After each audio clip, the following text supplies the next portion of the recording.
தலைமறைவு உண்மை. அரச குடும்பத்தில் அவ்வளோ பேரும் சேர்த்து மொத்தத்துக்கு தப்பி ஓட்டம். குவைத்தோட நிலைமை என்னென்னா, இந்த மாதிரி வந்தவுடனே அவங்க வந்து தரைவழியில் தாக்குதல் அல்லது இன்வேடிங் அக்ரெஷனுக்காக அப்படி வந்து உள்ள இறங்குறாங்க அப்படின்னு சொல்லியாச்சுன்னா, இந்த மன்னர் குடும்பத்தை சொல்லி முடிச்சுருவாங்க. அப்போ மன்னர் குடும்பம் வந்து நேற்று அவங்களுடைய சொந்த விமானத்தில் தப்பி ஓட்டம். இளவரசர் பான் வித் சில்வர் ஸ்பூன் சேர்த்துரும் அப்படிங்கிறதுல முக்கியமான ஒரு எக்ஸாம்பிள் எடுத்தாச்சுன்னா, அவர் பேர் வந்து அப்துல்லா பின் ஃபஹத். அந்த ஆள் வந்து இறந்து போயாச்சு. அங்கே வந்து பார்த்தா பாத்ரூமில் பொதுவாக வந்து ட்ரெஸ் இல்லாமல் அலங்கோலமாக அறகோடையாக கண்டிருப்பாங்க. யார் வந்து கொலை பண்ணாங்கன்னா,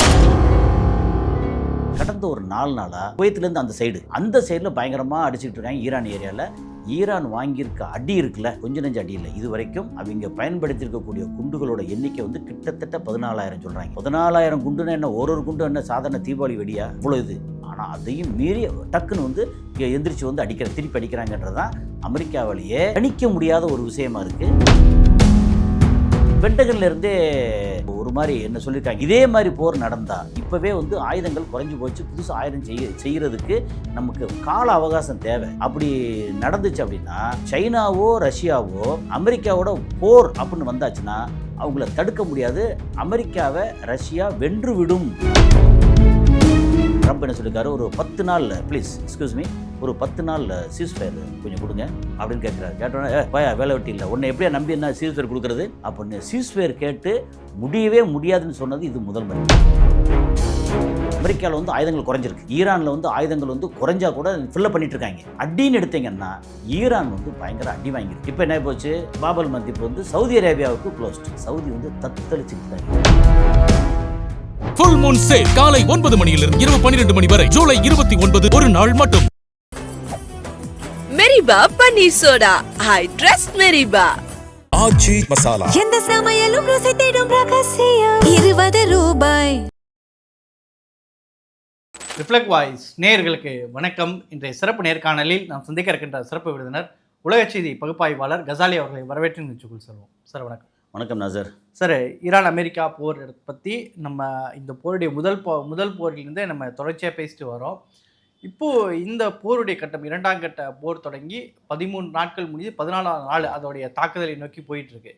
இப்போ இந்த நிலையில் குவைத்தினுடைய மன்னர் குடும்பம் கிட்டத்தட்ட வந்து தலைமறைவாயிட்டாங்க அப்படிங்கிற செய்திகள் வருது. ஒரு பக்கம் ஈரான் வந்து தாக்குதல் நடக்கும்போது வளைகுடாவை நோக்கி தொடர்ந்து தாக்குதல் அடித்திருக்க நிலைகளில் இப்போ குவைத்துடைய மன்னர் குடும்பம் தலைமறைவாயிடுச்சா? அதனுடைய உண்மை நிலை என்ன சார்? நேற்று எனக்கு வந்து பெர்சனலாக வந்து ஒரு பிக்சர்லாம் வந்துச்சு, தலைமறைவு உண்மை அப்படின்னு. ஒரு பக்கம் பார்த்தா அது என்ன சும்மா முட்டாள்தனமாக பேசிகிட்டு இருக்கீங்க அப்படியே ஆச்சா ஓச்சான்னு நேற்று என்னோடய சேனலில் வந்து இதை வந்து தகவலாக சொல்லியிருந்தேன். ஓகே, இந்த மாதிரி அதில் வந்து ஃபோட்டோ வேறு போட்டிருந்தேன். அதில் வந்து அவங்க காரோடு சேர்த்து அவங்க சொந்த ஃப்ளைட்டில் இருக்கல, சொந்த ஃப்ளைட் இருக்காமல் சொந்த நாடே வச்சுருக்கும்போது அதில் வந்து அவங்களுடைய அந்த அரச குடும்பத்தில் அவ்வளோ பேரும் சேர்த்து மொத்தத்துக்கு தப்பி ஓட்டம். என்ன காரணம் அப்படின்னு சொல்லியாச்சுன்னா, இங்கே அவங்களுக்கு வந்து டீட்டெயில் கிடச்சிருக்கும்ல, தரைவழியாக இன்வேட் ஆகிறதுக்காக ஈரான் தயார். ஏன் வந்து குவைத் இன்னொரு நாடு, ஒரு சாவர்னிட்டி இறையாண்மை உள்ள இன்னொரு நாடு. அந்த நாட்டில் ஈரான் போய் தரைவழி தாக்குதலில் இறங்குறது தப்பா ரைட்டா அப்படின்னு கேட்டிங்கன்னா, அந்தந்த நாடு தனித்தனியாக பார்த்துட்டு இருக்கும்போது இறங்குறது அக்ரெஷன், அது தப்பு. ஆனால் குவைத்து தான் இதுவரைக்கும் இங்கே ஈரானில் ஏற்பட்டிருக்க சேதம்னு எடுத்து வச்சுங்களேன், நமக்கு கேள்விப்பட்டிருக்கோம் 10,000 பேருக்கு மேலே இறந்துருக்காங்க. எங்கள் பிப்ரவரி 28 அப்புறம் 28 அண்டு அப்புறம் ஓகே, அன்னைக்கு மட்டுமே ஒரு 5,500 பேர் பக்கம் இறந்தா சொல்லியிருந்தாங்க. அதுக்கப்புறம் இப்போ வந்து கடந்த 13 நாள் அடிச்சிட்டு இருக்காங்கல்ல, அதில் சேர்த்தா ஒரு 1,500 பேர் பக்கம் சொல்கிறாங்க. ஆனால் 5,000 பேர் பக்கம் எப்படி பார்த்தாலும் 10,000 பேரை தாண்டி வந்து அங்கே இறந்துருக்காங்க. ஏகப்பட்ட அழிவு. இந்த அழிவில் கிட்டத்தட்ட 50-60% குவைத்திலேருந்து வந்தது. அப்போது குவைத்து நீ வந்து இடத்த கொடுத்து எல்லாம் பண்ணுறீல அப்படின்னு குவைத்திலேருந்து வந்தது. அதுக்கப்புறம் பஹ்ரைன்லேருந்து வந்தது. ஓகே, கத்தார் பெரிய இடம், ஆனால் கத்தார்லேருந்து வந்தது குறைவு. ஏன்னா அவங்க கணக்கு பண்ணி அவங்க எல்லா ஏர்பேஸ் பெருசு வந்து கத்தார் தானே, அந்த மொத்த ரீஜனுக்கும் பெருசு வந்து ஏர்பேஸு கத்தார் தான். அல் உதேத் ஏர்பேஸ். ஓகே, இங்கே வந்து அலி அல் சலாம் ஏர்பேஸ் வந்து குவைத்து. ஆக்சுவலாக வந்து அமெரிக்காவோட டைரக்ட் ஏர்பேஸ் கிடையாது, அது குவைத்தோட ஏர்பேஸ். அதை வந்து அவன் ஆக்குபை பண்ணி வச்சுருக்காங்க. அப்புறம் இன்னொரு ஏர்பேஸுக்கு சிஜால் ஏதோ ஒரு பேர், 2 இது இருக்காங்க குவைத்தில். அதுக்கப்புறம் இங்கே பஹ்ரைன் எடுத்திங்கன்னா ஒரு ஃப்ளீட் 5ங்கிறத அந்த கப்பற்படை, அது அந்த மொத்த ரீஜனுக்கும் ரொம்ப பெருசு. அது இல்லாமல் ஷேக் ஈசா ஏர்பேஸு, அது அங்கே வச்சுக்கிட்டு திரும்ப திரும்பி வந்து இங்கே ஈரானோட இவ்வளோ அழிவுக்கு ஃபீடு பண்ண இடம் எதுன்னா நம்பர் 1 குவைத்து, நம்பர் 2 பஹ்ரைன், அதுக்கப்புறம் தான் கத்தார், அதுக்கப்புறம் தான் யுஏஇ, சவுதி என்ன அதுக்கு சவுதி கூட குறைச்சி, ரொம்ப குறைச்சி. அப்புறம் ஒமான் வந்து பெருசாக இல்லை, குறைச்சி. அப்போ சமாதானத்து வேலைகள்லாம் பார்த்து அப்போ இவங்க வந்து இந்த அடி அடிக்கிறாங்கன்னா அதுக்கு காரணம் என்ன? அவங்களுக்கு இன்டெலிஜென்ஸ் டீட்டெயில், ரஷ்யாவாக இருக்கட்டும், சைனாவாக இருக்கட்டும், அப்புறம் சொந்த இன்டெலிஜென்ஸ் டீட்டெயில். அது இல்லாமல் இப்போது உதாரணத்துக்கு சொல்கிறேனே, எனக்கு ரொம்ப வேண்டப்பட்ட, நான் வந்து துபாயில் இருந்தேன், ஓகே, சவுதியில் இருந்தேன். எனக்கு ரொம்ப வேண்டப்பட்டவங்க எங்கள் சவுதியிலேருந்து அடிக்கடி பேசுகிறாங்க, துபாயிலேருந்து டெய்லி பேசுகிறோம், குவைத்திலேருந்து பேசுகிறோம். எனக்கே இவ்வளோ கான்டாக்ட் இருக்கும்போது ஈரானுக்கு இருக்காதா? அந்த அந்த ஏரியாக்காரன் தானே அவன். அந்த ஈரானியர் வந்து அங்கே குவைத்திலேயோ பஹ்ரைன்லேயோ இங்கேயோ இருக்க மாட்டாங்களா? அவங்க வந்து என்னதான் இருந்தாலும் அவன் நாட்டுக்கு விசுவாசமாக தகவல் கொடுக்க மாட்டாங்களா? எல்லா தகவலும் வந்து இங்கேருந்து தான் போகுது. அவ்வளோ போச்சு அப்படின்னா இன்டெலிஜென்ஸு ப்ளஸ் அங்கே இருக்கிற ஆட்கள், அப்புறம் அங்கே லோக்கல் உளவு பிரிவு இருக்காங்கல்ல, அது எல்லாம் சேர்த்து குவைத்து தான் வந்து அவனுக்கு முக்கியமான இடம். அப்போது குவைத் வந்து முழுக்க ஆக்கிரமித்து அவன் வந்து தன்னோட நாடை ஆக்கிறது ஐடியா இல்லை. நான் வந்து உள்ளே நிறைய செக் பண்ண வரைக்கும் இல்லை. அதை இப்போதைக்கு வந்து பேரலைஸ் பண்ணணும். அமெரிக்காவை பேரலைஸ் பண்ணுறதுக்கு 3 முக்கியமான இடம். ஒன்று குவைத்து, இன்னொன்று பஹ்ரைன், இன்னொன்று ஜோர்டான். அதுக்கப்புறம் அடுத்த லெவலில் இருக்கிற முக்கியமான இடம் எது அப்படின்னா ஈராக். இப்போ ஈராக்லேயும் அடித்தாங்க நிறைய அமெரிக்க வீரர்கள். அப்போ அமெரிக்க வீரர்கள் இந்த இடத்துல தகவல் சொன்னேன், அங்கே 10,000 பேர் வந்து பொதுமக்கள் இறந்துருக்காங்க, கொஞ்சம் வந்து ஐஆர்ஜிசி ராணுவ வீரர்கள் இறந்துருக்காங்க. கொஞ்சங்கிறது மேபி 100கணக்காக இருக்கும். இங்கே சரி, அமெரிக்க வீரர்கள் இருக்காங்கல்ல, அவங்க எவ்வளோ பேர் இறந்துருக்காங்கன்னு சொன்னீங்க? 18 பேர் 20 பேர் சொல்கிறாங்கல்ல, 1000 பேரை தாண்டி இறந்துருக்காங்கன்னு தகவல். பென்டகன் கம்மியாக தான் எப்போ சொல்லுவாங்க, எப்பவுமே அப்படி தான் சொல்லுவாங்க. ஆனால் 1000 பேருக்கு. அதனால் அங்கே வந்து கொந்தளிப்பு அங்கே அமெரிக்காவில். ஸோ இந்த மாதிரி பிரச்சனை இருக்குல்ல. அதனால் குவைத்தோட நிலைமை என்னென்னா, இந்த மாதிரி வந்தவுடனே அவங்க வந்து தரைவழியில் தாக்குதல் அல்லது இன்வேடிங் அக்ரெஷனுக்காக அப்படி வந்து உள்ள இறங்குறாங்க அப்படின்னு சொல்லியாச்சுன்னா இந்த மன்னர் குடும்பத்தை சொல்லி முடிச்சுருவாங்க. அப்போது மன்னர் குடும்பம் வந்து நேற்று காலையில் சம்திங் அது வந்து அவனுடைய சொந்த விமானத்தில் தப்பி ஓட்டம் அப்படிங்கிறது தகவல் வந்துருச்சு நேற்றே. அந்த தகவல் வந்து கிட்டத்தட்ட உறுதிப்படுத்த தகவல் இப்போ வந்துருச்சு. நேற்று வந்து தகவலாக சொல்லியிருந்தோம், அது வந்து உறுதிப்படுத்தப்பட்ட தகவலாக வந்துருச்சு. மன்னர் குடும்பம் அங்கே இல்லை, எங்கே போயிருப்பாங்க அப்படின்னு சொல்லி சுஃபியான் கேட்கும்போது சொன்னது, அவங்கள்ட்ட இடமா இல்லை. யூகேயில் சொந்தமாக பெரிய நகரமே வாங்கி வச்சுருக்காங்கல்ல, யூகே போயிருக்கலாம், சுவிட்சர்லாந்து போயிருக்கலாம், அந்த மாதிரி யூரோப்பியன் கண்ட்ரிஸ் போயிருக்காங்க. ஸோ மன்னர் குடும்பம் அங்கே இல்லை. இப்போ குறிப்பாக இப்போ நீங்கள் சொன்ன மாதிரி அமெரிக்காவில் இது மாதிரி அமெரிக்க வீரர்கள் இறந்து போகிறாங்க, பெரிய கொதிநிலை அமெரிக்காவில் ஏற்படுதுன்றாங்க. இப்போ அதனுடைய வெளிப்பாடு தான் அமெரிக்காவோட நாடாளுமன்றத்திலேயே ஈரானுடைய போரை நிறுத்த வேண்டும் என்ற ஒரு தீர்மானம் கொண்டு வரப்பட்டிருக்கதா ஒரு செய்திகள் வருது. அதோடைய உண்மை நிலை என்ன சார்? அந்த செய்தியில் வந்து இவங்களோட யூத லாபி இருக்குல்ல, அது பயங்கரமாக வேலை செஞ்சு தோக்கடிச்சிட்டாங்க. ஆனால் நிறைவேற்றப்பட்ட மாதிரி தானே செய்திகள். முதல்ல நிறைவேற்றப்பட்டுச்சு, லோயர் ஹவுஸில் நிறைவேற்றப்பட்டுச்சு, அப்பர் ஹவுஸில் வந்து அடுத்த கட்டத்துக்கு வந்துச்சு, இப்போ வந்து தோத்துட்டாங்க. அதாவது நம்ம பாராளுமன்றம், மக்களவை, மாநிலங்களவைங்கிற மாதிரி அங்கே 2 இருக்குது. அங்கே இருக்குது. என்னென்னா 100 அப்படிங்கிறது வந்து செனட்டு, 350 சம்திங் நினைக்கிறேன். ஆமாம், நம்பரில் லோயர் ஹவுஸு. ஓகே, அதில் வந்து முதல்ல லோயர் ஹவுஸில் ஜெயிச்சது. இது மாதிரி போரை தொடரக்கூடாது, ட்ரம்ப்புக்கு வந்து அதிகாரம் கிடையாது அப்படின்னு சொல்லி அது ஜெயிச்சது. அதுக்கப்புறம் இங்கே வந்து அப்பர் ஹவுஸில் வந்து 52-48 வந்துச்சு. 52 அவருக்கு எதிராக, ட்ரம்ப்புக்கு எதிராக வந்தது. இப்போ சமீபத்தில் வந்ததில் போரை தொடரலாம்னு வந்துருச்சு. ஏன்னா போரை தொடரலாம்னு வந்தால் மட்டும்தான் அமெரிக்கா தொடரும், அமெரிக்கா தொடர்ந்தால் மட்டும்தான் நெத்தன்யாகு வந்து தப்பிக்க முடியும் அப்படின்னு. இந்த போர் வந்து நெத்தன்யாகு என்ற தனி மனிதனுக்கான போர். ஓகே, அப்புறம் இன்டைரக்டாக வந்து சொல்கிறது எப்படின்னா, சைனாவை வந்து எப்படி நம்ம வந்து கண்ட்ரோல் பண்ணுறது அப்படிங்கிறதுக்கான போர். டீடாலரைசேஷன் இல்லாமல் இன்னும் வந்து டாலரை எப்படி வந்து கன்டினியூ பண்ணுறது அப்படிங்கிறதுக்கான போர். அதுக்கப்புறம் இந்த மக்கள் வந்து அப்பப்போ போர் நடந்துக்கிட்டு இருந்தால் தான் பயத்தில் வந்து நம்மளை சொல்லி கேட்பாங்க, எப்படி சவுதி அரேபியா, யுஏஇ எல்லாமே. இல்லைன்னா திடீர்னு சைனா பக்கம் ரொம்ப இறங்க ஆரம்பிச்சிட்டாங்க. ஏற்கனவே 4 வருஷத்துக்கு முன்னாடியிலேருந்தே சைனா என்ன பண்ணிட்டாங்கன்னா, சவுதி அரேபியாவோட நல்ல உறவு வச்சு நீங்கள் வந்து ஈரானோட கை கொடுக்குங்கன்னு சொன்னாங்க. ஈரானோட கை கொடுக்குன்னு என்ன ஆகிறது அப்படின்னு. இது எல்லாத்துக்கும் காரணம் வந்து வெறும் ஒரு காரணம் இல்லை, 10 காரணங்கள் சொல்லலாம் இந்த போருக்கு. ஆனால் அந்த போரில் வந்து அமெரிக்கா மற்ற போர்கள் மாதிரி சில இதில் தோல்வின்னு சொல்லுவாங்க. இப்போ ஈராக்கு போர் வந்து அமெரிக்காவுக்கு தோல்வின்னு சொல்லுவாங்க. அமெரிக்கா தோல்வி இல்லை. இப்போ வரைக்கும் ஈராக்கில் இருக்க எண்ணெய் பூரா வந்து அமெரிக்காவில் இருக்கக்கூடிய அங்கே ட்ரஸ்ட்டுக்கு தானே போகுது, அமௌண்ட்டு போகுது. அதே மாதிரி இப்போ வெனிசுலா எண்ணெய் வாங்கணும்னா அமெரிக்காவுக்கு தான் நான் படம் கொடுக்கணும். அப்போ அவனுக்கு வந்து பெரிய அமௌண்ட் கிடச்சிக்கிட்டு இருக்குது. அதுபோக இந்த அரபு நாடுகள் வந்து இன்வெஸ்ட் பண்ணுறாங்கல்ல, இன்வெஸ்ட் பண்ண அமௌண்ட்டு பூரா வந்து அமெரிக்கா கையில் இருக்குது. அவன் திருப்பி கொடுத்தா தான் உண்டு. அதே மாதிரி இப்போ $167 பில்லியன் ஈரானோட இதை அமௌண்ட்டை வந்து ஃப்ரீஸ் பண்ணி வச்சுருக்காங்க அங்கங்கே. யூரோப்பியன் கண்ட்ரி, அரப் கண்ட்ரி எல்லாம் இப்போ பண்ணி வச்சுருக்காங்க. இப்போ அடிக்கிற ஒவ்வொரு கப்பலுக்கு வந்து நான் அந்த அமௌண்ட்டை வந்து அதுலேருந்து ரிலீஸ் பண்ணி கொடுப்பேன்னாங்க அமெரிக்கா. எங்கே கொடுப்பாங்க? சார் இப்போ ஈரானுடைய நிலைமை என்னவாக இருக்குது? இப்போ இந்த போருடைய கட்டம் எதுவாக இருக்குது சார்? ஈரான் வந்து அடி பயங்கரமாக வாங்கியிருக்காங்க. ஈரான் நிலைமை வந்து உண்மையிலே பரிதாபமான நிலைமை. அங்கே உள்ள செக் பண்ணி பார்த்தீங்கன்னா பந்தர் அப்பாஸ் வந்து ஆப்ரேட் பண்ண முடியாத அளவுக்கு அடி வாங்கியிருக்கு. அதுக்கப்புறம் ஹர்மோஸ் தீவு ஒன்று இருக்குது, அதில் டீசலேஷன் பிளான்ட் மொத்தத்துக்கு அடி வாங்கி ஒரு 20 கிராமங்களுக்கு தண்ணி போகிறதெல்லாம் பிரச்சனை வந்து கஷ்டப்பட்டு சமாளிக்கிறாங்க, தண்ணி இல்லை. அப்புறம் சிரிக்கு நகரம் இருக்குது, அதில் இருக்கிற டவரு அது முக்கியமான இது எல்லாத்தையும் அடிச்சிட்டாங்க. அங்கே மக்கள் வந்து வாழ்வாதாரம் ஏதோ பொழைச்சி கிடக்கும் அப்படின்னு அங்கே இருக்காங்க. இது கெசம் ஐலாண்ட் இருக்கு இல்லையா, அதில் பார்த்திங்கன்னா நிறையா வந்து இந்த ஸ்ட்ராட்டஜிக் இப்போ முக்கியமான இடம், அதை வந்து அடித்து நிறையா தொடர்ந்து அடிச்சுக்கிட்டு இருக்காங்க. ஆனால் அதை அடித்தாலும் அதை ஒன்றும் செய்ய முடியாத அளவுக்கு அதோட இயற்கை அரண் இருக்காங்க. மழை வந்து ஏற்ற இறக்கமாக பயங்கரமாக இருக்குது, உள்ளுக்குள்ளே இருக்காங்க வச்சுக்க. அது இல்லாமல் நீங்கள் வந்து உள்ளே பார்த்தீங்கன்னா ஒவ்வொரு லேயர் பை லேயராக அடித்து கடந்த ஒரு 4 நாளாக மொத்தத்துக்கு நார்த்து பக்கம் குவைத்துலேருந்து அந்த சைடில் பயங்கரமாக அடிச்சுக்கிட்டு இருக்காங்க ஈரான் ஏரியாவில். ஈரான் வாங்கியிருக்க அடி இருக்குல்ல, கொஞ்சம் நெஞ்ச அடி இல்லை. இது வரைக்கும் அவங்க பயன்படுத்தியிருக்கக்கூடிய குண்டுகளோட எண்ணிக்கை வந்து கிட்டத்தட்ட 14,000 சொல்கிறாங்க. 14,000 குண்டுன்னா என்ன, ஒரு குண்டு என்ன சாதாரண தீபாவளி வெடியா? இவ்வளோ இது. ஆனால் அதையும் மீறி டக்குன்னு வந்து எந்திரிச்சு வந்து திருப்பி அடிக்கிறாங்கன்றது தான் அமெரிக்காவிலேயே கணிக்க முடியாத ஒரு விஷயமா இருக்குது. ஈரான் வந்து நிறைய அடி வாங்கியிருக்காங்க. ஆனாலும் மக்கள் வந்து என்ன பண்ணிட்டாங்க, அந்த அமெரிக்காவோட தவறான அந்த ஹேண்ட்லிங்னால மக்கள் வந்து இப்போ ஓரளவு ஒற்றுமையாக இருக்காங்க. ஏற்கனவே பசி பஞ்சம் இருக்குல்ல, அது அவங்களுக்கு புதுசாக. அது 40 வருஷமாக 47 வருஷமாக இப்போ அதை பார்த்தவங்க தானே.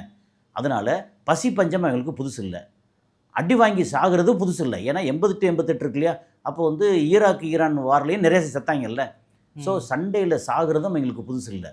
இப்போ வந்து ஒரே ஒரு விஷயம் அவங்களுக்கு வந்து எந்த அளவுக்கு ஆகுது அப்படின்னா, ஈரான் வெற்றி, அமெரிக்கா பின்வாங்கிட்டு இருக்கு அப்படிங்கிற அந்த செய்தி பரவும் பார்த்திங்கள்ல, அந்த பரவுற செய்தி தான் எங்களுக்கு பயங்கரமான ஊக்கம் இருந்து, ஏய் நான் வர்றேன்டா அப்படின்னு மக்கள் வந்து ஒற்றுமையாக இறங்கி அந்த ரெஜிமுக்கு அவ்வளோ ஆதரவு கொடுக்குறாங்க. ஈரான் வாங்கியிருக்க அடி லாஸு அப்படின்னா எத்தனை, அதாவது லட்சம் கோடி, நம்ம 1000 கோடியில் சொல்ல முடியாது அவனுடைய லாஸ்னா அப்படி. ஆனால் அதை ரெக்கவர் பண்ணுறதுக்கு அவனுக்கு ஆயில் இருக்குது, இப்போ வழித்தடம் அவன் கையில் இருக்குது, அவன் வந்து டக்குன்னு ரெக்கவர் ஆகிறாங்க. என்ன ஒன்று, துபாயோ அல்லது இஸ்ரேல், துபாய் கூட பரவாயில்ல அட்ஜஸ்ட் பண்ணி வந்துடுவாங்க.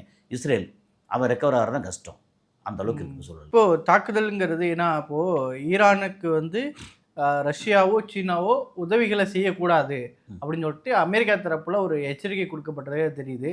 அப்படின்னா இந்த போருங்கிறது இன்னும் மோசமான நிலைமையை நோக்கி போவதற்கான முகாந்திரங்கள் இருக்கோ? இதை விட மோசமாக எங்கே போகணும் இல்லை. இப்போ ஈரானை வந்து எச்சரிக்கை பண்ணுறேன், இதோட பயங்கரமாக வரும் அப்படின்னா, 28ஆம் தேதி வந்து February 28 அடித்தாங்கல்ல, அன்னைக்கு மட்டும் வந்து 2300 குண்டு பக்கம் வந்து போட்டிருக்காங்க. அப்புறம் அதில் வந்து ஒரு 7 or 8 பங்கர் பஸ்ட் வேறு போட்டு அங்கே தாக்கியிருக்காங்க. இதை விட அதிகமான அழிவு வந்து வேறு எங்கே கொடுக்கணும்? அது போக பாலத்தை அடிச்சிருக்காங்க. எத்தனை பாலம் தொடர்ந்து, ஒரு 6-7 பாலம் ஒரே நாள் அடித்தாங்க. அப்புறம் இத்தனை தீவுகள் ஃபுல்லாக அடிச்சிருக்காங்க. இதை விட ஒரு பயங்கரமான அழிவு சேர்த்து எங்கே பண்ண முடியும்? வாய்ப்பு இல்லை. அவங்க சும்மா மிரட்டுறாங்களே ஒழிய. இன்னொன்று, சைனா வந்து ரொம்ப தெளிவாக சொல்லிட்டாங்க, நீ வந்து 100% டாரிஃப் போகிறேன், நீ போட்டுப்போ, நான் வந்து உனக்கு அதுக்கு பதிலாக நானும் போடுவேன் அப்படின்னு சொல்லி சைனா வந்து வேறு திரும்ப சொல்லிட்டாங்க.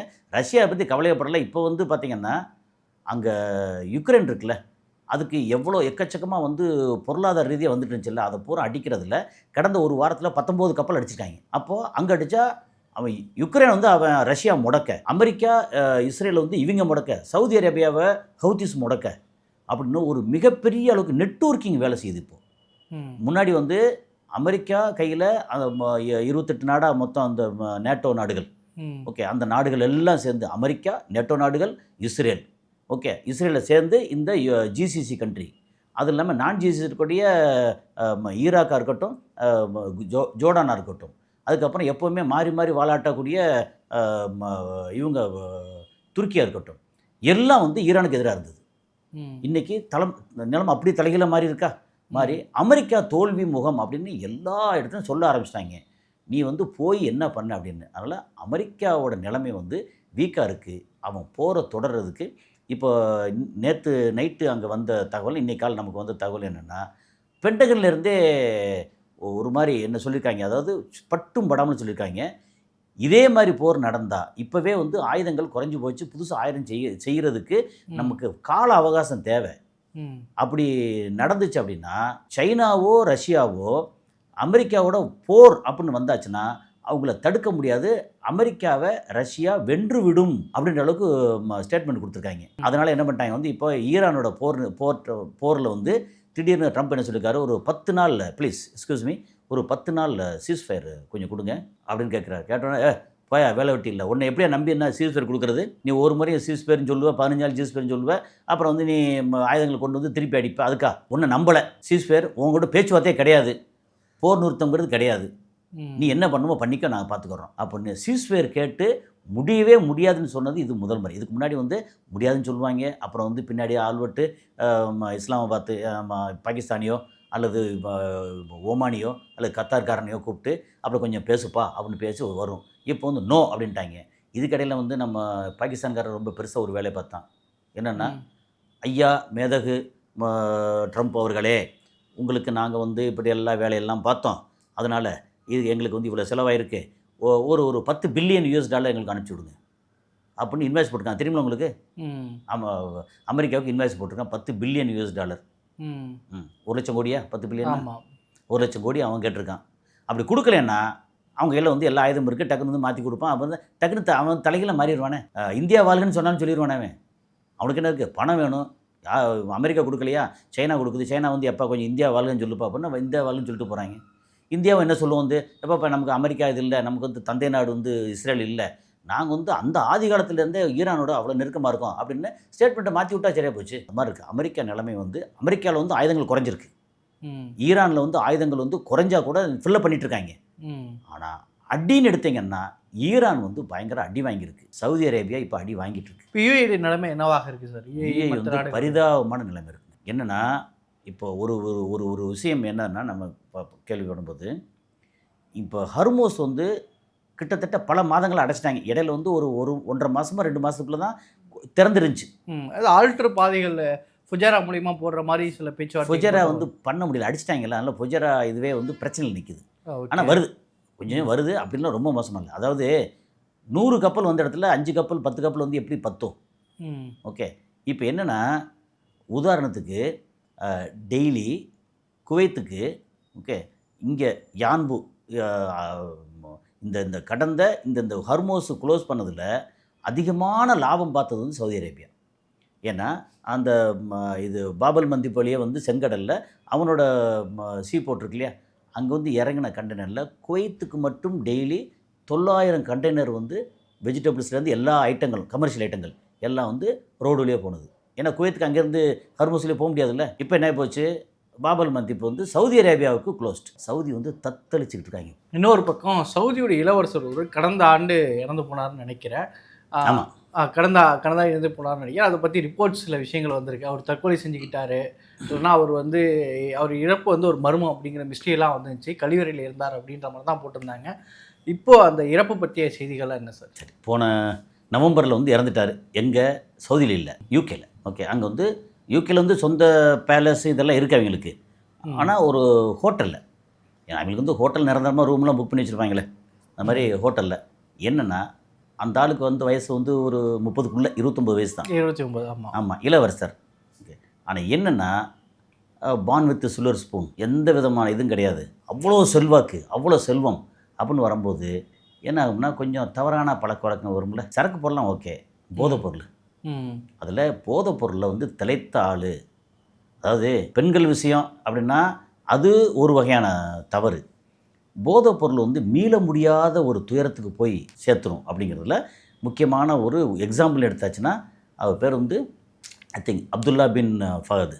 அந்த ஃபஹதோட பையன் அப்துல்லா பின் ஃபஹத், அந்த ஆள் வந்து இறந்து போயாச்சு. அங்கே வந்து பார்த்தா பாத்ரூமில் பொதுவாக வந்து ட்ரெஸ் இல்லாமல் அலங்கோலமாக அறகுறையாக கிடந்திருப்பாங்கல்ல, அப்படி இல்லாமல் கிட்டத்தட்ட ட்ரெஸ்ஸோட தான் இருந்திருக்காங்க. யார் வந்து கொலை பண்ணாங்கன்னா அவங்க வந்து இதில் உடற்குறாய்வுள்ள அதில் இல்லைன்ட்டாங்க.